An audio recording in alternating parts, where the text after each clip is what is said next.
Hello friends. మనం రామాయణంలో వాలి పాత్ర గురించి తెలుసుకుందాం. సో, మనకి వాలి, వాలి మనకి ఒక వానరుడు. వానరుడు వృక్ష విరాజుడు అనే వానరుడు స్త్రీ రూపంలో ఉండగా ఇంద్రుడు చూసి మోహిస్తాడనమాట.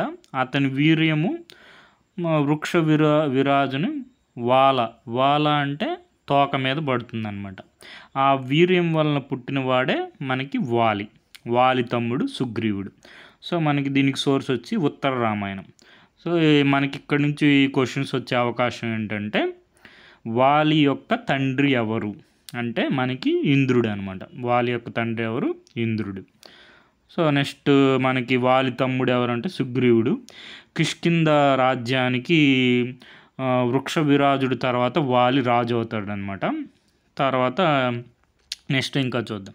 సో వాలి ఇదేంటంటే విచిత్ర రామాయణం. ఇది మనకి ఎగ్జామ్లో రాదు, ఏమో చెప్పలేము, మనం సరదాగా చూసుకోండి. విచిత్ర రామాయణం ఏంటంటే విచిత్రంగా ఉంటుంది అనమాట రామాయణం.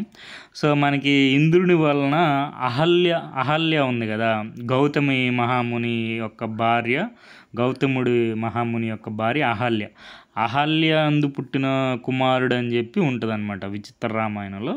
ఇంద్రునికి అహల్యకి పుట్టినవాడు వాలి అని ఉంటుంది. సో నెక్స్ట్ మనకి ఏంటి, గౌతముడు ఇంట్లో లేనప్పుడు మనకి వాసవాదిత్యులు అంటే ఇంద్రుడు ఆదిత్యుడు అంటే సూర్యుడు అనమాట, అహల్యతో రమిస్తారు. వాళ్ళకి ఇద్దరు పుత్రులు పుడతారు. మనకి ఇంద్రుడికి పుట్టిన వాళ్ళు వచ్చి వాలి, సూర్యుడికి పుట్టిన వచ్చి సుగ్రీవుడు అనమాట. సో మనకి మీరు గుర్తుపెట్టుకోవాల్సింది, వాలి తండ్రి ఎవరు? ఇంద్రుడు. అదే సుగ్రీవుడి తండ్రి ఎవరంటే సూర్యుడు అనమాట. సో అది గుర్తుపెట్టుకోండి. వారు తమ పుత్రులైన గౌతముడు ఏంటంటే అంజన అని ఉంటుంది, వాళ్ళ కూతురు, గౌతము కూతురు అంజన వచ్చి చెప్తుంది అనమాట, వీళ్ళు నీ కొడుకులు కాదని చెప్తుంది అనమాట. అప్పుడు గౌతముడు ఏం చెప్తాడంటే, నా పుత్రులు కాకపోతే మీరు మర్కట రూపం అంటే వానరులు అయిపోతారు అని చెప్పి చెప్తారనమాట. చెప్తాం కానీ వాళ్ళు కొడుకులు వాళ్ళు గౌతమ మహాముని కొడుకులు కాదు కాబట్టి వానరులుగా మారిపోతారనమాట. మారిపోతూ ఉంటే సముద్ర తీరంలో తిరుగుతూ ఉంటే వృక్ష విరాజుడిని వాళ్ళని చేరదీస్తాడు. వాళ్ళే వాలి సుగ్రీవులు. నెక్స్ట్ వృక్ష విరాజుడి తర్వాత వాలి కిష్కిందకు రాజు అవుతాడు. సో ఇక్కడ మొత్తం మనం గమనించాల్సింది ఏంటంటే, వాలి యొక్క తండ్రి ఎవరు? వాలి యొక్క తండ్రి ఇంద్రుడు. సుగ్రీవుడి తండ్రి ఎవరు? సూర్యుడు. వృక్ష విరాజుడి తర్వాత కిష్కిందకు రాజు అయింది ఎవరు? వాలి. సో నెక్స్ట్ ఇంకా ఏంటి, వాలి భార్య తార. ఇది ఇంపార్టెంట్, గుర్తుపెట్టుకోండి. వాలి భార్య తార. అదే సుగ్రీవుడి భార్య వచ్చి రుమ అనమాట. సుగ్రీవుడి భార్య ఎవరు? రుమ. సో మనకి వాలికి తారకి పుట్టినటువంటి కుమారుడే అంగదుడు తల్లిదండ్రులు ఎవరంటే వాలి, తార. తల్లి ఇట్లా మన క్వశ్చన్స్ వచ్చి అంగదుడు తల్లి ఎవరంటే తార, తండ్రి అంటే వాలి. సో మనకి వాలి చాలా బలాఢ్యుడు అనమాట, చాలా శక్తిమంతుడు అనమాట.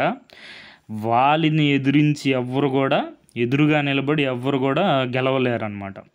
ఎందుకంటే వాలికి వరం ఉంటుంది, ఎవరైతే ఎదురుగా నిలబడి యుద్ధం చేస్తారు వాలితో, అతని సగం బలం ఇతను వాలికి వచ్చేస్తుంది అనమాట. సో రావణుడు నేను మొత్తాన్ని భూమిని అంతా గెలిచానని చెప్పి వాళ్ళ దగ్గరికి వచ్చి యుద్ధం చేస్తా అంటాడు అనమాట. వాలి ఏం చేస్తాడు, రావణ్ణి కొట్టేస్తాడు. సో అప్పటి నుంచి రావణుడు ఈ వాలితో పెట్టుకుంటే మనకి లాభం లేదని చెప్పి రావణుడు స్నేహం చేస్తాడనమాట. సో నెక్స్ట్ మనకి ఈ దుందుబి అనే అతను యుద్ధం అంటే చాలా ఇష్టం అనమాట. దుందుబికి హిమాలయ పర్వతం దగ్గరికి వెళ్ళి నేను నీతో యుద్ధం చేస్తాను అని చెప్తాడనమాట. నాతో వద్దు, నువ్వు వాలి దగ్గరికి వెళ్ళి యుద్ధం చేయంటాడనమాట.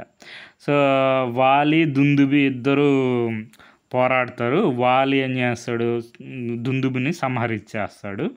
ఆ కళేబరం ఉంటుంది కదా, ఆ కళేబరం కింద పడేసినప్పుడు రక్తం చిమ్మద్ది అనమాట. రక్తం చిమ్మి ఇది ఇంపార్టెంట్, ఋష్యముఖ పర్వతం మీద పడుతుంది. అక్కడ మాతంగ మహాముని ఉంటాడు. మాతంగ మహాముని ఋష్యముఖ పర్వతం మీద ఈ దుందుబి కళేబరం ఇసిరేసినప్పుడు రక్తం పడింది కదా, దానికి అందుచేత ఏం చేస్తాడు, ఈ మాతంగ ముని శాపం ఇస్తాడనమాట. ఏమని శాపం ఇస్తాడు, నువ్వు గనక ఋష్యముఖ పర్వతం మీదకి వస్తే కనుక నీ తల పగిలిపోతుంది అని చెప్పి శరము వెయ్యులగు అని శాపం పెడతాడనమాట. అందుకే వాలి ఆ శాప భయంతో ఋష్యముఖ పర్వతానికి దగ్గరికి రాడు. సో అందుకే ఈ సుగ్రీవుడు వాలి తరిమేసినప్పుడు వీళ్ళందరూ వచ్చి ఈ ఋష్యముఖ పర్వతం మీద ఉంటారు.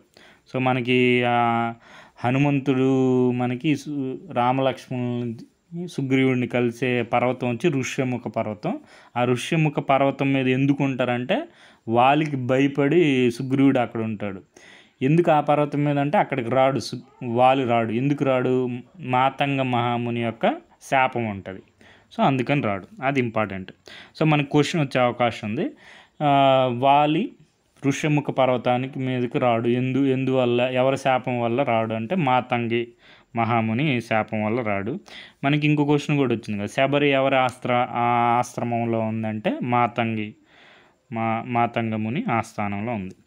సో నెక్స్ట్ దీని తర్వాత వచ్చి మాయావి అని ఇంకొక అతను వచ్చి మళ్ళీ యుద్ధానికి పిలుస్తాడనమాట. వాళ్ళు వచ్చి ఒక బిలం అంటే ఒక పెద్ద సొరంగంలోకి వెళ్తారు. వెళ్ళినప్పుడు ఆ బిలంలో యుద్ధం చేస్తూ ఉంటాడు వాలి మాయావిని చంపేస్తాడు. బిలం బయట వచ్చి సుగ్రీవుడు ఉంటాడనమాట.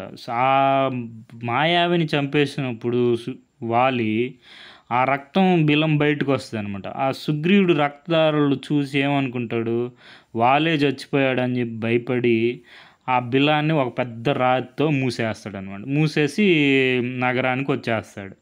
నెక్స్ట్ వాలి బయటకు వచ్చి నగరానికి వస్తాడు.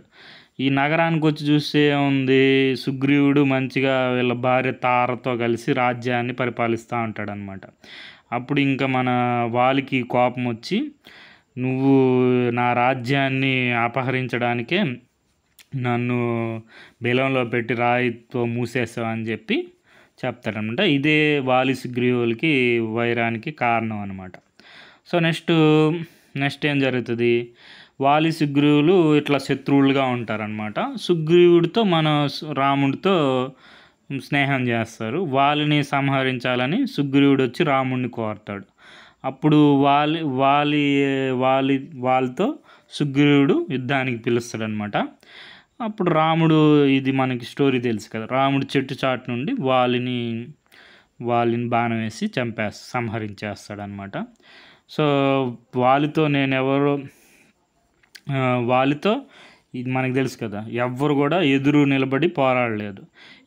ఎందుకు పోరాడలేరంటే ఆ పోరాడితే కనుక సగబలం వాళ్ళకి వచ్చేస్తుంది. అది వాలికి వరం ఉందన్నమాట.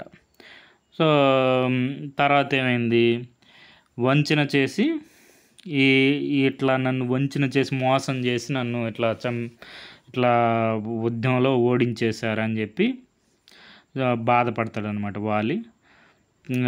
రాముడితో చెప్తాడు, నీకు కావాల్సిన సహాయం నాతో కనుక చెప్పుంటే నేను అవలీలగా చేసి ఉండేవాడిని అంటాడనమాట. సో అదంతా చెప్పిన తర్వాత రాముని మహత్యం గ్రహించి చేతులతో నమస్కరించి సంతోషంగా ప్రాణాలు విడుస్తాడనమాట. ఇది వచ్చి మనకి రామాయణంలో సోర్సు. మనకి పూర్వగాథాలహరి అని మనకి డిక్షనరీ లాగా ఉంటుంది, క్యారెక్టర్ డిక్షనరీ. అంటే ప్రతి ఒక్క పాత్ర ఉంటుంది, ఆ పాత్రకు సంబంధించిన పురాణాల్లో ఇతిహాసాల్లో మనకి ఎక్కడెక్కడ ఉన్నాయో అన్నీ వాళ్ళు తీసుకొచ్చి ఉంటుంది ఈ బుక్లో. సో మనకి వాలి సుగ్రీవులు, మనకి ఇప్పుడు ఈ మొత్తం మీద ఏంటి, వాలి సుగ్రీవులు అన్నదమ్ములు. వాలి యొక్క తండ్రి ఎవరంటే ఇంద్రుడు, సుగ్రీవుడి తండ్రి ఎవరంటే సూర్యుడు. సో వాలి భార్య పేరు వచ్చి తార, సుగ్రీవుడి భార్య పేరు వచ్చి రుమ, వాలి తార కుమారుడు వచ్చి అంగదుడు. సో మనకి ఇది వృక్షరజుడు, వృక్షవ్రజస్సు అని కూడా అంటారు ఇతన్ని. సో ఇది స్టోరీ చూసుకోండి.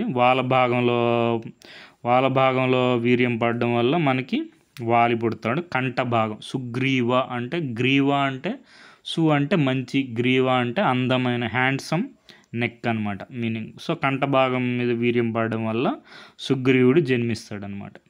సో మనం ఇట్లాగా నీట్గా నోట్ చేసుకోండి.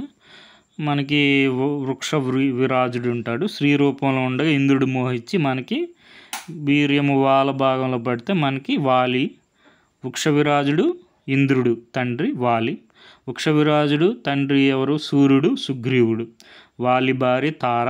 వాలికి తారకి కుమారుడు ఎవరంటే అంగదుడు. నెక్స్ట్ వాలి రావణుడు దుందుబిని ఇద్దరిని గెలిచేస్తాడనమాట. ఆ దుందుబిని చంపినప్పుడు మనకి రక్తం చిమ్మి ఋష్యముఖ పర్వతం పడితే మాతంగముని మనకి శాపం ఇస్తాడు. అందుకే ఋష్యముఖ పర్వతం దగ్గరికి వాలి రాడు. ఈ వాలి మాయావి బిల యుద్ధం జరుగుతుంది కదా. సో ఆ యుద్ధం కారణంగానే మనకి సుగ్రీవుడికి వాలికి విరోధం ఏర్పడుతుంది అనమాట. సో రాముడిది చెట్టుచాటు నుంచి సంహరిస్తాడు వాలిని. So Tara. So okay friends, thank you for watching.